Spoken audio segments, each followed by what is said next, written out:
What is up, everybody? I am Brian at Valkerion Gaming, and today we're going to be taking a look at Immortals of Aveum. It is a part of my Backlog Blitz series where I play older games to kind of check out games that I missed or overlooked over the past few months or years. Anyway, that is the game that we're going to be covering today. It was a long one, it was a struggle. I am super tired, but I'm going to struggle and get myself through this because I recorded some thoughts on it with no audio, and then I recorded other thoughts on it that I didn't like. And then I did another session today where I tried to 100% it, and I have even more thoughts on it. Anyway, let's jump into the video with this review of Immortals of Aveum.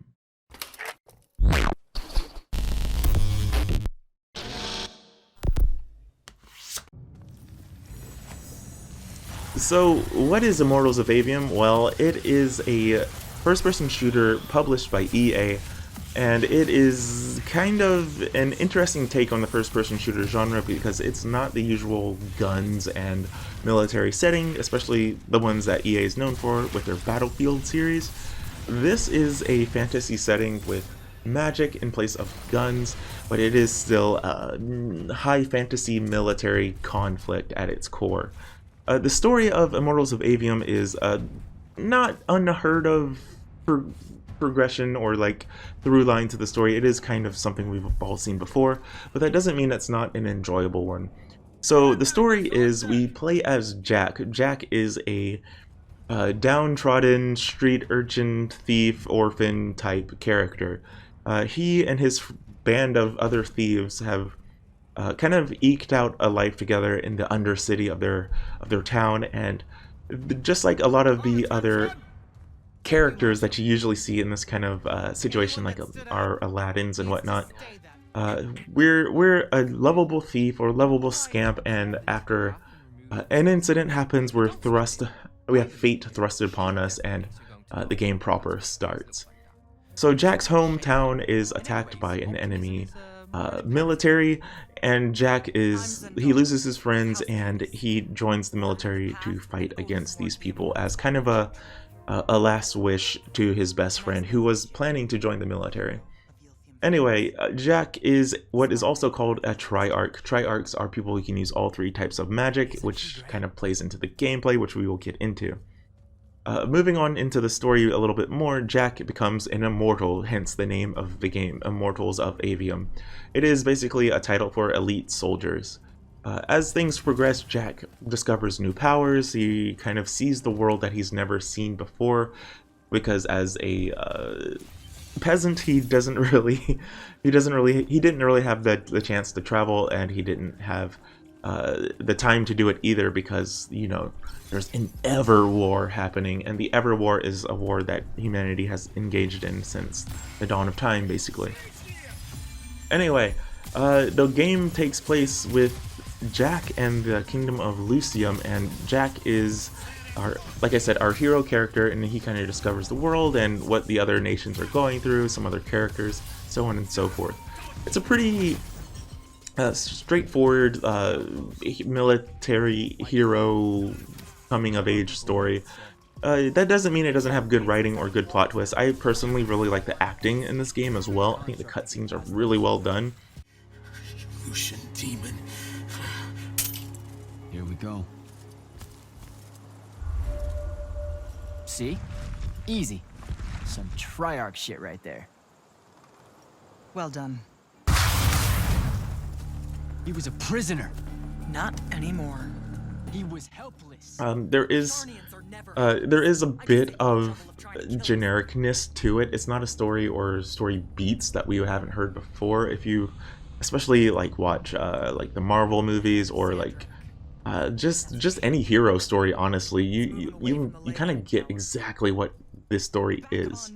But that said, it does have some plot twists. It does subvert expectations in a few areas, but not many. But nonetheless, I thought it was really enjoyable, and once again, the acting is pretty superb from start to end. But yeah, that's basically the story without giving too much away. There are plenty of plot twists, and I will say, This game is very long. This game is very, very long, so strap in. For a first-person shooter, I was expecting this to be like 7 to maybe 10 hours at best, and it's closer to 20, so that was without doing everything, but with doing some stuff on the side. But it's a solid story. It is a very complete story, and it kind of felt like I got the beginning, middle, and end, like a trilogy series all one and done. Like, I didn't have any thoughts. Not any thoughts, but I didn't have any thoughts of like, oh man, I can't wait to see what happens next. I feel like we got the full story. Anyway, another really cool thing about Immortals of Aveum's story is the lore. The lore in Immortals of Aveum is really, really, really well done, and it's kind of something I honestly wasn't prepared for. I thought this would be like a very surface level game, and it's not. It actually has quite a bit of lore and things to discover and learn about the world, the characters, and the situation at hand. And you would swear that this game had like a book or a movie series or a comic book or something to that this is based off of, because there is a lot of heavy lifting done for this game's world, lore, and just setting, and I think that is insane considering who made it and who published it. But that doesn't mean it's a bad thing. I actually loved it, and I kind of, every time some new like person or thing popped up, it was like, oh, of course another new thing or person popped up. But I think the game is pretty solid on the story and lore front, especially the lore. It's just amazing. And so the gameplay in Immortals of Aveum is pretty interesting because, once again, it's a first-person shooter, but it doesn't use the usual tropes of having multiple guns. Instead, you have something called sigils. Sigils are basically your equipment for your different firing methods. There are 3 types of magic, and each of the magic types have 3 different firing types as well, which makes you have like an arsenal of more or less 9 different guns, so to speak. There's a blue magic, which is your single shot for precision hits, or like a pistol, or like an assault rifle, a single shot assault rifle, or even a sniper rifle with a javelin. Then you have your red magic. This is closer to your shotgun, your super shotgun, and even grenade launcher. And then there is the green magic, which is your rapid fire stuff. This is your Gatling gun, your machine gun, and your kind of homing rockets, but they're very fast, tiny homing rockets.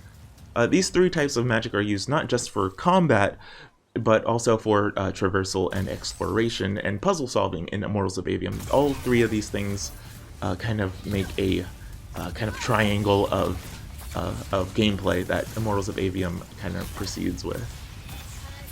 But to get into things a little bit more, the red, blue, and green magic is kind of a core point of the story. It is a core point of the gameplay, and I think it's well implemented in that regard. There is obviously room to have your favorite one, but you kind of need to use all 3 in tandem to kind of progress through the game smoothly, or as smoothly as possible. Enemies have things like barriers, and they're weak to certain color types and whatnot. For example, blue sniper enemies will have like a blue shield, and you have to use your shield, your blue magic, to pierce those shields, and using blue magic will pierce blue shields faster than using like red or green.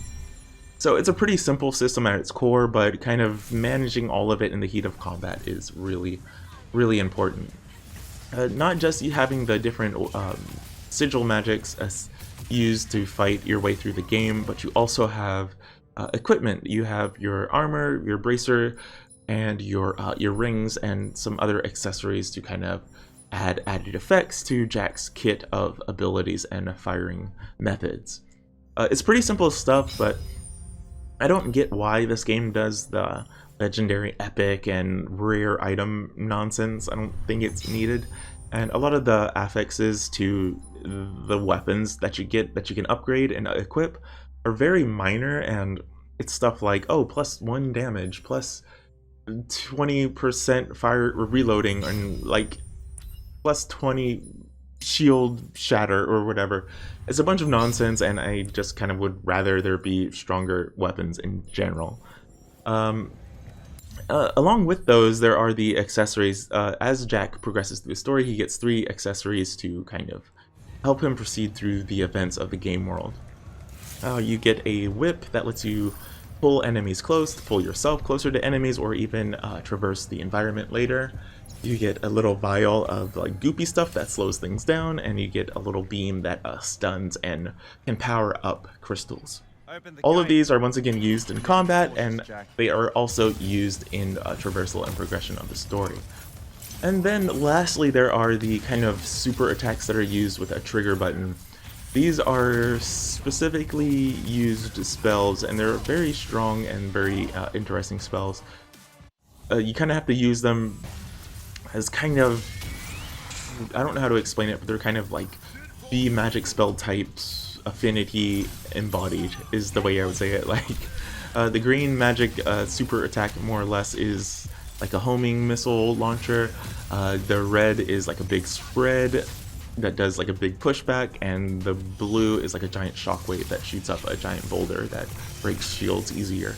They kind of encompass or embody the main features of whatever magic color type it is. And you kind of have to use it sparingly because they just tied to your magic meter and whatnot. Last but not least, because Jack is a Triarch, so to speak, he can use all 3 magic types, and when he fills up his gauge, and I don't know what it's called exactly, I guess it's like his limit break or his rage gauge or whatever, you can fire off a beam that basically encompasses all 3 magic types, and it's a super attack. This thing is really strong, but it's also really annoying to use because the beam's effect is very pretty and it's very flamboyant and flashy, and you can't really see the reticle when you're using it, so it's pretty nonsense. I hated it and I loved it at the same time, but that basically wraps up the combat. It's very solid, and I think the mechanics on point are very nice. They're very simple at its core, but they really work in tandem together. And I think as the game progressed, my thoughts on the combat were pretty low at first because the combat was very sparse, and it wasn't very engaging at first. And then around the halfway point, you get more enemy types, you get more enemies in general, and the game just kind of comes alive with the combat at that point. And then at the end of the game, there are just so many enemies and such a strong mix of enemies, and then you have the challenge dungeons as well, and it all kind of coalesces into a very solid combat system. And at its best, it's really fun and engaging, but I would say at its worst, it's very annoying with some of the enemy types that they throw at you. Some of the shields and just like HP of the enemies is like a little too high in my opinion. So you kind of just sit there blasting away, recharge, blast away, blast away, blast away. So it kind of got a little grating near the end where it's kind of putting you into the gauntlet basically to get to the final bosses and the final encounters in each area. And it's just, it just kind of started grating on me because, like I said, this game is pretty long for a first-person shooter, and while I can appreciate the mechanics, I do think that after a while the mechanics kind of just, they weren't helping the game, and it's very engaging around the middle point. That's when I think the game is at its best. And then after a while, and you get those little moments of like, oh, this is a challenging fight, this is pretty cool and engaging, and then after a while every fight becomes challenging and engaging at the end. You're just like, okay, this is too much. Anyway, that's it for the combat. I think that covers it. It's a very good combat system, and I think it works well. Keeping up with the theme of the magic attacks and whatnot is the traversal in this game. This game has quite a lot of platforming and traversal mechanics to deal with, and starting things off with that is the magic. Each magic point or magic type, color type, is used to progress through areas. So you'll see like various switches and crests and whatnot that need to be hit, and when you hit them, it'll move like an elevator or like give you access to a certain area, or maybe reveal a new puzzle or puzzle solution. It's pretty simple at its core because a lot of them are just like hit these 3 switches or hit them in a certain order or hit them in a certain timing. And the game kind of blows its load pretty early on these, so to speak. And the puzzle elements just kind of get in the way more than they help the experience. At first they were very cute and engaging, But I realized very quickly, oh my god, there's so many of these puzzles. Like, you would do an enemy encounter at the beginning with 3 enemies, it takes no time at all. Turn the corner, and then there's another puzzle. And then you figure out that puzzle, go down the hallway a little bit, and then there's another puzzle. And then you figure out that puzzle, then you maybe fight like 2 enemies, and then there's another puzzle, and it's just like, oh my god. And a lot of them lead to side areas and chests, so there is a lot to discover, which is a good point, don't get me wrong. But the problem is there's just so many, it never feels like you can confidently take a step forward in this game without seeing another puzzle to kind of draw your attention over to this next chest or this next hidden area. And at its core, that is not a bad thing, and it's just a grating thing when it's just so constant. And this game is very, very constant with teasing you. It's like, oh hey, there's a treasure chest on this ledge. Oh, there's like something over here. Oh, there's an interactable here. Oh, you see this little crest? Oh, you can activate it here. You know, maybe it'll show you something. And there's just so many that I feel like it detracts from the game's pacing and just overall vibe. As someone who doesn't genuinely like puzzles, I don't mind them because I am a huge Resident Evil fan, and I like solving the puzzles in Resident Evil because they're very simple. And it feels like you're doing something to progress or find that extra thing, and it's rewarding. The problem in Immortals of Aveum is you never really know if they're there to progress or to unlock a little treasure chest. If they're to progress, it's fine, because then it's like, okay, unlock the thing, go in here, take a knee, like, that way it's not all combat all the time. But then, the optional treasures are, and like puzzles are, they always lead to like a treasure chest with like 12 essence or something and like 500 gold. And then the next item costs like 500,000 gold or whatever. So none of the treasure chests feel rewarding. They do occasionally have like weapons or accessories in them, but more often than not they don't, and there's just like they're not very rewarding in general. They just kind of feel like you're doing a checklist, and the checklist is massive if you want to do everything, and I couldn't be asked to do everything. After the 50% point, I just said I'm gonna do all story, and even after I said that, it still took me like 12 more hours of the game. so it's pretty unbalanced in what I would say. It's unbalanced in its optional content, but the fact that it has so many is kind of good. This game also has a new game plus, and you have a new game plus where everything carries over, and you also have an epilogue where you can just wander around the world and pick up all the treasures and whatnot that you missed if you're going for that 100%. So that's neat, but personally speaking, I think it ruined the progression of the main story, because even though I just kind of started skipping them at some point, it's just like, it was just so constant, and like I said, the game doesn't have very many puzzle types, so it just kind of ruined its own fun by having so many in so many places at so many times. And yeah, that's about it for the puzzles and platforming and exploration. There are also some challenge rooms and whatnot as well, but once again, I didn't do many of them because almost all of them were just platforming stuff and puzzle solving, so if you're into it, it's great. If you're not, then I think you'll have a rough time with it. It just kind of started grating on me after a while, but for those of us who like to take a knee and solve a puzzle, this game's got it for you. So, Immortals of Aveum is a game that I both enjoyed and didn't really enjoy very much. I don't know how to explain it better than that.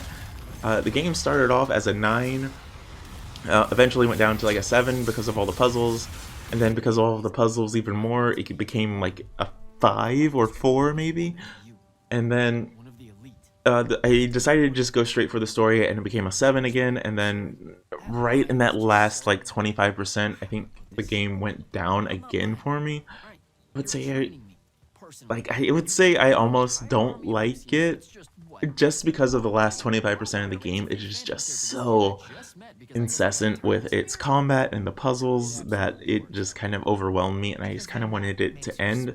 I feel like you should never have that feeling when you're playing a game. You should never want it to end, but I was begging for this game to end. Because I genuinely like the concept, the world, the lore, the story, And I just wanted it to end. It was just so long. It was getting so difficult and so grating. The difficulty curve just went so high at the end. And I started seeing the cracks in the gameplay, so to speak. Some of the gameplay quirks just kind of really started falling apart near the end.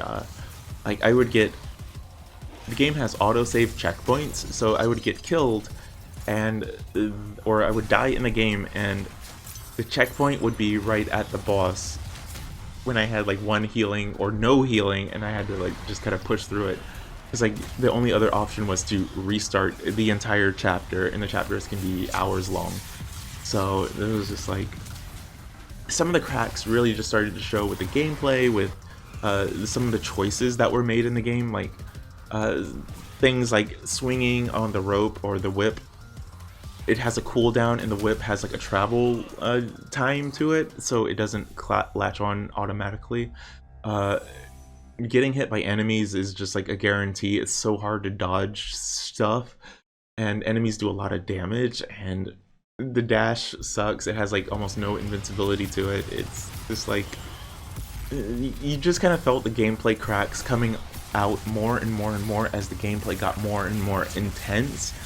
And I feel like that was the game's biggest flaw, is the more you get into it, the bigger its flaws become apparent. And it just kind of seemed like stuff that could have been just stuff that could have been thought of better, or maybe not put your checkpoints in the boss arena, maybe put it before the boss arena.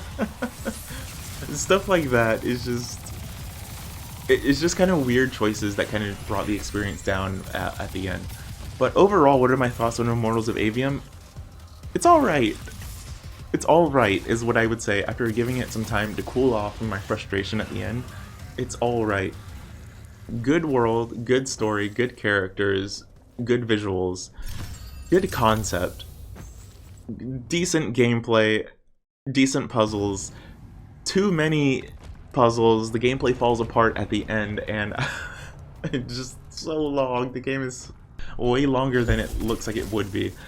But I think if you're down for a first-person shooter that is a little bit intense at the end, but has lots of puzzles and stuff to find and explore and kind of utilize game mechanics to progress and find those hidden things, I think you'll like Immortals of Aveum. If you're kind of impatient and you just want a very quick romp through a shooter, boom boom bang and shoot 'em up, this might not be the best choice, because the game isn't really made to be that.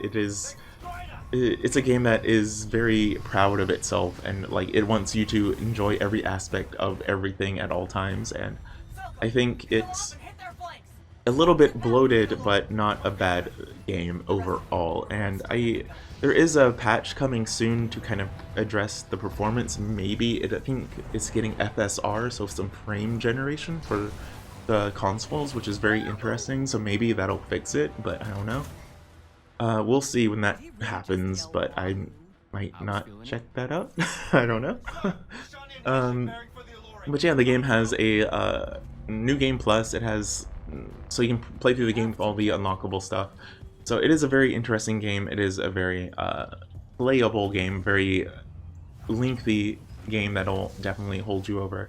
It is coming to Xbox Live, or Game Pass, sorry. It is coming to Game Pass this month, I believe, and it came out on PlayStation Plus last month. So if you added it to your library and didn't play it, and you watch this review, maybe this will compel you to play it or stay away from it. I don't know. And I believe it goes on sale quite often on things like Steam as well, if you don't want to jump in on Game Pass. So that is my thoughts on Immortals of Aveum. I did this without a script for a reason, because I just wanted all of my thoughts to just come out. It's a bit longer than I thought it would be, but that's how it goes when you don't have a script. When I have a script, I can keep it pretty concise, but I don't, so I didn't.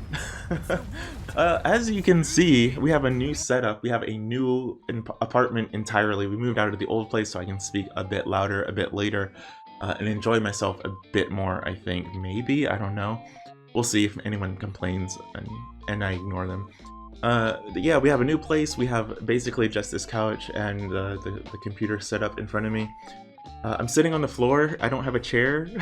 I have the chair I had before. I have the office chair, but it's not comfortable because this is just a coffee table in front of me. So as the setup evolves, as we get more stuff, we might. If you have any suggestions, I don't know what to do with this room. Other than leave the couch here, I'm gonna put like a carpet down, maybe get some floor chairs, and yeah, we'll see, because my back is killing me.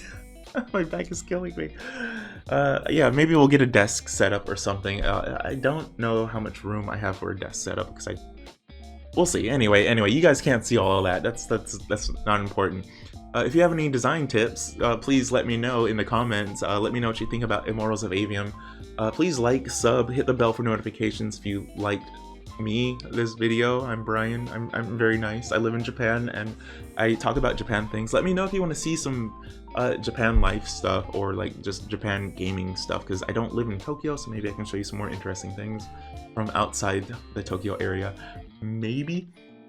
But yeah, that is about it for this video. Thank you for watching if you watched it. A little bit longer than I thought it would be, but once again, this is like the 4th time I had to record this video about this game, so I think I'm just going to delete it and give up.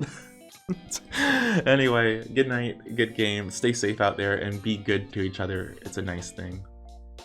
Was that my sign off before? I don't know. Bye.